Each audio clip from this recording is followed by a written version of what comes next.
lot of things have changed on the energy side. I think the demand supply right now the fundamentals are very tight. The inventories are below the 5-year average.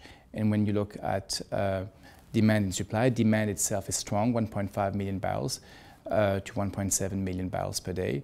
The US has surprised positively, but OPEC is facing quite a few challenges, with Venezuela production kind of really falling down. The US putting sanctions on on Iran from November this year. That will have quite a strong impact on oil production.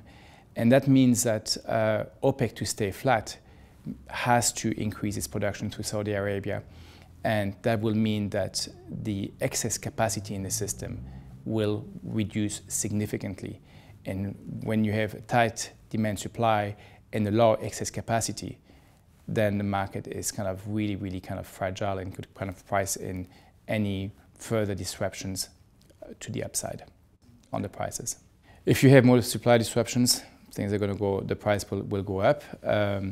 The downside, I think the market is kind of expecting longer term $65, which I think is probably kind of too low given the supply demand side that the supply demand fundamentals that we're seeing.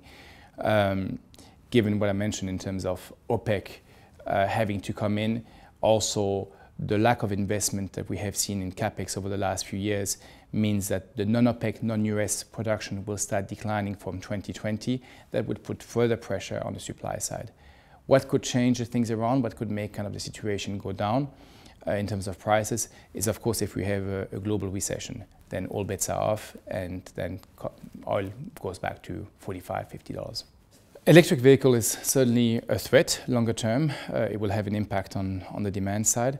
But I think it's going to be really something which the market is going to start thinking only in 4 or 5 years' time, because that's the impact on the demand is going to be very slow. We still have very strong growth, and before it has actually a considerable impact on the demand. You speak in 2025, 2030, before that's the case.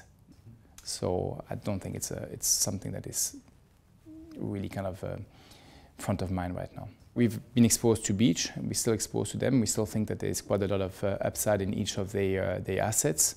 We're also exposed to Woodside. I think that the deal that they have had with Scarborough will actually unlock a lot of upside potential, and the interconnect with the Northwest Shelf will help put them in a better position to negotiate a better outcome on the Northwest Shelf and hopefully commercialize over time Browse. So these are the two kind of companies that we actually kind of have the strongest kind of oil investments in.